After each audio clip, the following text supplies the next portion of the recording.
ಒಂದಿನ ಶನಿದೇವ ಒಬ್ಬ ಅಯ್ಯಪ್ಪ ಸ್ವಾಮಿ ಭಕ್ತನನ್ನ ಪೀಡಿಸ್ತಿರ್ತಾರೆ. ಆಗ ಅಯ್ಯಪ್ಪ ಸ್ವಾಮಿ ಶನಿದೇವನನ್ನ ಅಡ್ಡಗಟ್ಟಿ ಯಾಕೆ ನನ್ನ ಭಕ್ತರಿಗೆ ಇಷ್ಟೊಂದು ಶಿಕ್ಷೆ ಕೊಡ್ತಿದ್ಯಾ ಅಂತ ಕೇಳ್ತಾರೆ. ಅದಕ್ಕೆ ಶನೀಶ್ವರ ಸ್ವಾಮಿ ಉತ್ತರಿಸ್ತಾರೆ, ನಾನು ಒಂದು ಜೀವಿಗೆ 7.5 ವರ್ಷ ಅವರನ್ನ ಪೀಡಿಸ್ತೀನಿ.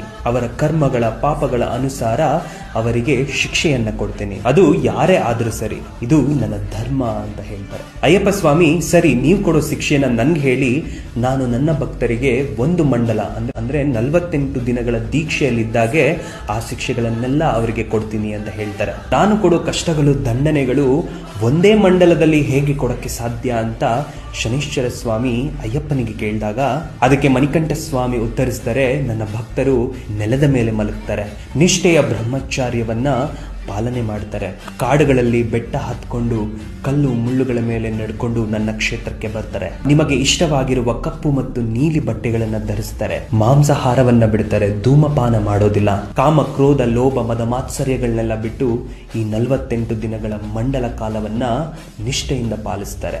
ಈ ಶಿಕ್ಷೆಯನ್ನೆಲ್ಲ ಅನುಭವಿಸಿ ನನ್ನ ಕ್ಷೇತ್ರಕ್ಕೆ ಬಂದು ದರ್ಶನ ಪಡೆಯುವಂತ ನನ್ನ ಭಕ್ತನಿಗೆ ಶನಿಪೀಡೆಯಿಂದ ಮುಕ್ತಿ ಕೊಡಿ ಅಂತ ಶನೀಶ್ವರ ಸ್ವಾಮಿ ಹತ್ರ ಕೇಳ್ತಾರೆ. ಇದಕ್ಕೆ ಶನಿದೇವ ಒಪ್ತಾರೆ. ಅದಕ್ಕೆ ಹೇಳ್ತಾರೆ, ಅಯ್ಯಪ್ಪ ಸ್ವಾಮಿಯ ಮಾಲೆ ಧರಿಸಿ ದೀಕ್ಷೆಯನ್ನ ಮಾಡಿ ಅವರ ದರ್ಶನ ಮಾಡೋರಿಗೆ ಶನಿಕಾಟ ಇಲ್ಲ.